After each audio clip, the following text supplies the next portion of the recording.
name is Natasha Mohango, Knowledge Management and Communications Manager for the Enhanced Smallholder Livestock Investment Program. Welcome to our stand. ESLIP is a program under the Ministry of Fisheries and Livestock. It is a program that is aimed at increasing and improving livestock production and productivity. Come through, let me show you what we're exhibiting.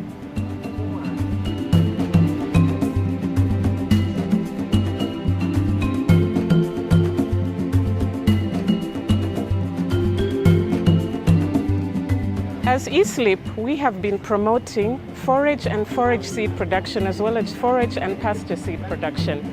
On display, we have cowpea, we have sun hemp, and we have black velvet. Now, what we're trying to do is to encourage the commercialization of forage and pasture seed production. One of the reasons we're doing this is because we know that animal nutrition is important to enhancing livestock production and productivity. ESLIP as a program has also been promoting disease control interventions. As we know, disease control has been the major challenge that the ministry is trying to face. East Coast fever and CBPP, contagious bovine pleural pneumonia, are two of the diseases which have really affected cattle farmers. So through our disease control unit, we vaccinate calves from the age of 24 months and below against ECF, and we have CBP interventions, particularly in areas which are prone to the disease, which is Northwestern and Western Province, but gradually we're expanding. We have our partners from the Forage Seed Growers Association who are also here with us. Through ESLIP, they have been empowered with forage and pasture seed production, forage and seed pasture training, and here we are now, as you can see, that they're doing it on their own, they're becoming sustainable, and that is why the focus has been on the commercialization of forage and pasture seed. Zambians, step up. Kudandaula too much per social media, kukachachabe ni social media, icha. Come forward, become a small investor. Become a small investor.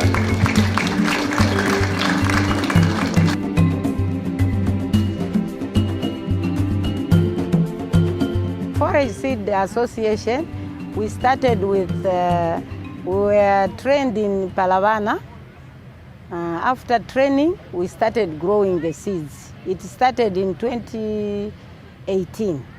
We are 55 farmers in that association. What we want to achieve is, because of this drought which has come in, like climate change, we don't have where to graze our animals. So we thought of if we start growing the seeds, that's when we can start. Also, farmers must be also buying our seeds and growing their own forage for their animals. But we want to make it grow as an association. Maybe we can even start exporting. And if it was possible for the government to include it on FISIP, so that the government can be buying from us seed growers, then it also helps out with the small-scale farmers. I think it can do better. I keep village chickens at my farm. So I used to buy the feed. So when I started growing these seeds, so I thought of I can also start making the feed on my own. So when I get the velvet beans, I roast them. After roasting them, then I take to the hammer mills, they grind. Then I just made, I don't want to cheat people. I didn't take it to the laboratory. I just measured to say, if it's a starter, I put 10 kg of the concentrate into the 50 kg bag of meal number 3. Then it becomes a 50 kg of my feed for my chicks. Then as the chickens grows after 3 weeks, again I make grower. I add 5 kg in it. Even all the cowpeas, I do the same.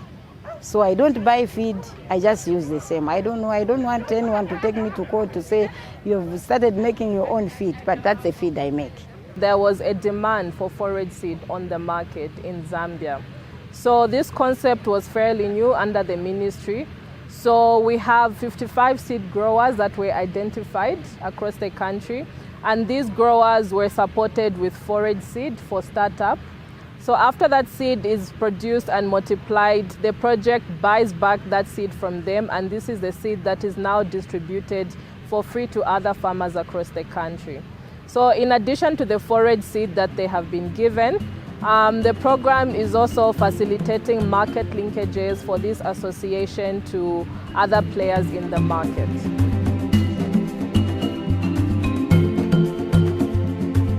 The goal for the ministry is to improve livestock production and production systems in the country.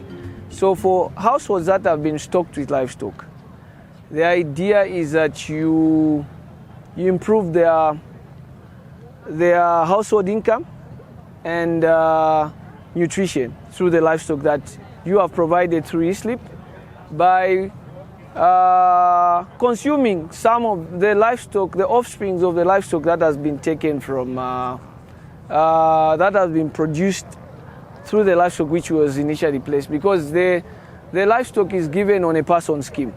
So whatever remains after the person, that livestock is meant for the household. Then if you look at the forage itself, the forage is meant to complement the livestock that we provide to the farmers. So for E-SLIP, the package has been, you provide livestock, especially for ruminant animals, and you also provide the forage to feed the same livestock. By doing so, which means you're ensuring that the livestock is productive by giving you more offsprings, the offsprings are passed on, and the initial beneficiary remains with more livestock to grow and improve their household income and nutrition.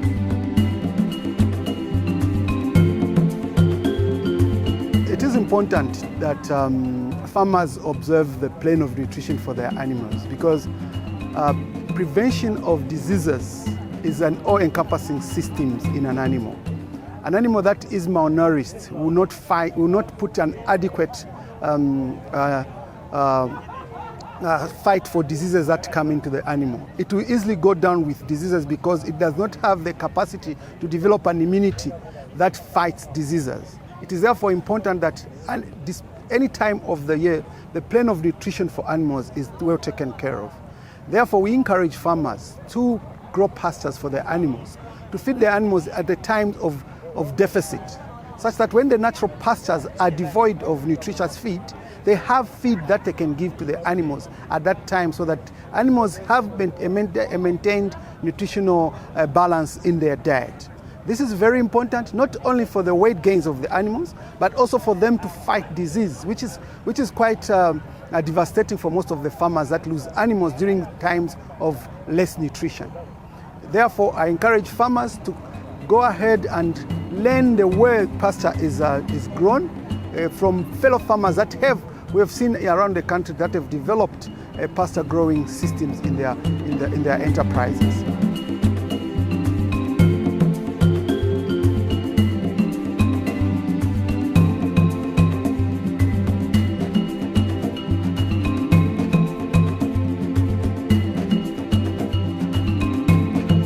The country is planning to do the second round of vaccinations for FMD, which will be undertaken starting in August this year. We have already ordered 3.2 million doses of the vaccines for the country. We have a first batch of 1 million doses of the O variant, the monovalent O, which is 1 million doses that we usually buy. And then we have the bivalent vaccine, which is coming by end of June, which will be about 2.1 million doses for us to cover the 3.1 million cattle that we want to cover for this year again. Now, as you are aware, we've been vaccinating for the past 2 years in those huge numbers, so that we could stem the spread of the disease. I should inform the nation that at the moment we do not have any records of FMD in the country, because we've managed to control the disease in the past 1 year. And we're looking forward to resuming the normal scheduled vaccinations next year in 2024, which will be vaccinating high-risk areas only, because at that time we are sure that the virus circulation would have been controlled completely and we could have gone back to just vaccinating the high-risk areas. And these high-risk areas are the border areas in the north, the areas that are around the Kafue National Park, and areas that are in the east bordering Malawi, and areas down south in Kazungula area where we have got the national parks. And that will reduce the number of animals that are covered to about 750,000 per round. And as scheduled, we'll be vaccinating twice a year. Hopefully, if we see the situation remain calm as it is this year.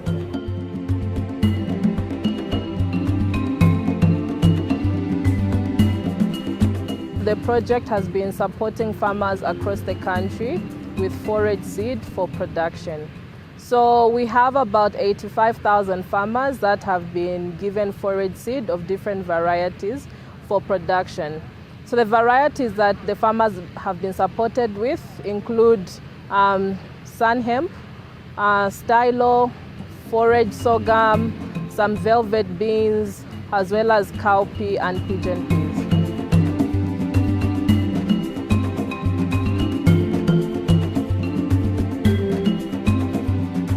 The establishment of rangelands is going very well. The rangelands were successfully established. After that, we have trained all the committees and the communities where the rangelands have been establishing in natural resource management, in also how to oversow, the different oversowing techniques, and also how to sustainably manage their resources that are found in the rangelands. So we have seen that from the inception of formation of the rangelands, that was in 2020-2021, and where the committees are right now, we have seen an improvement in them in gaining ownership of the rangelands.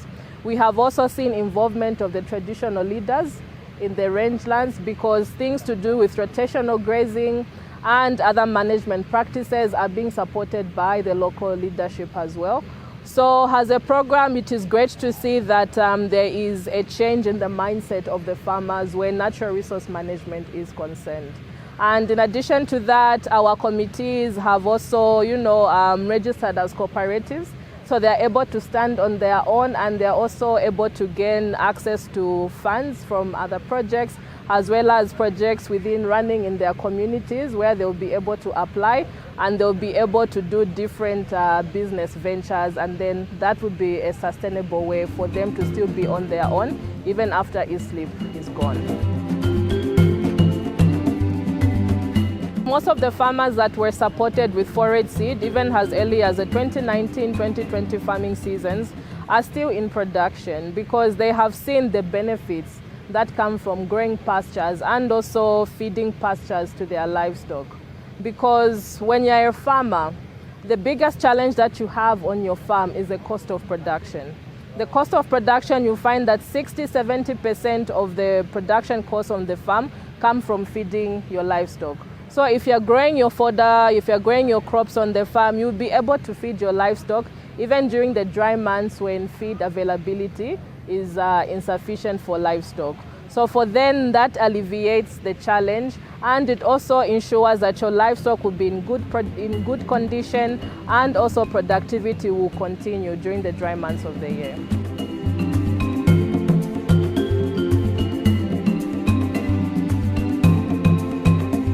The main objective of ESLIP is to improve the livestock production systems through promotion of good animal nutrition and improving livestock productivity at household level. For ESLIP, we have two thrusts. The first one is that we want to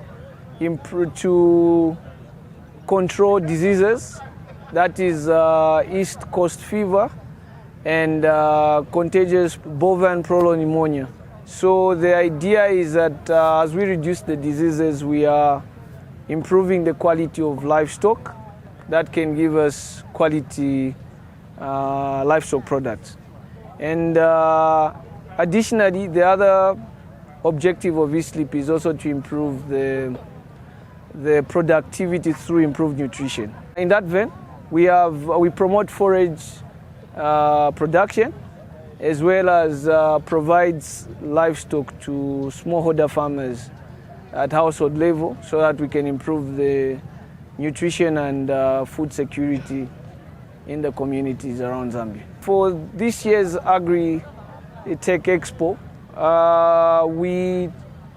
we looked at the interventions we have done in the last 7 years, and based on the 7 years that we have been operating, we have been promoting forage production at household level. So the idea is that farmers have been supported through seed as well as capacity building on how to produce forages. So now E-SLIP is a project funded by IFAD and the government of the Republic of Zambia, and it has a period in which it should operate. So E-SLIP is in its winding period.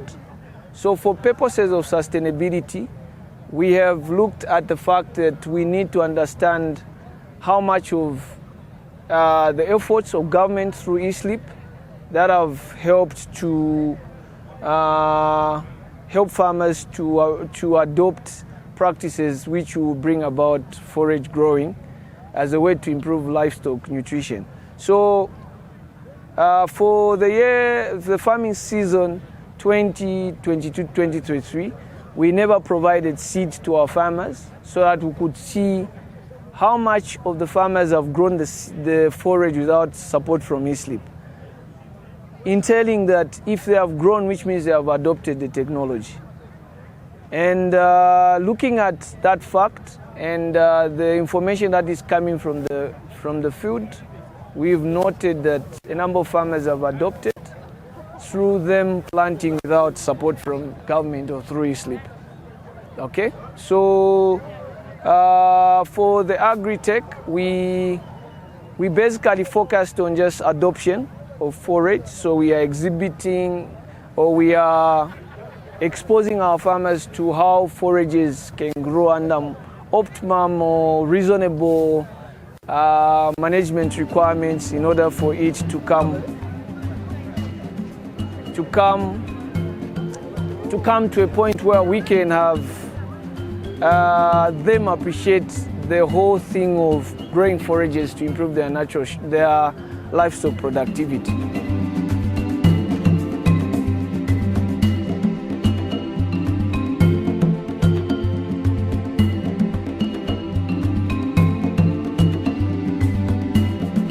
It's my duty to be here, and I love to be here. I was here last year. For history, for record books, I have been coming to this expo even when I was in opposition. I know it was tough to come, but I used to come, sneak around here, watch the big government officials when they are gone, then I sneak in myself and come over here. So it's because, because we know, truly, no farmer, no food, no future. We know it. Some of us were born in cattle kraals. We understand the importance of farming. Without food, there's really nothing you can do. A kid cannot be attentive in class. We know it. No one would work and produce efficiently without having eaten. I think it's been a mistake for years that we've underrated the role of agriculture in our economies, not just in this country, but elsewhere. Maybe on this continent, we are more skilled in the way we manage farming and support farming.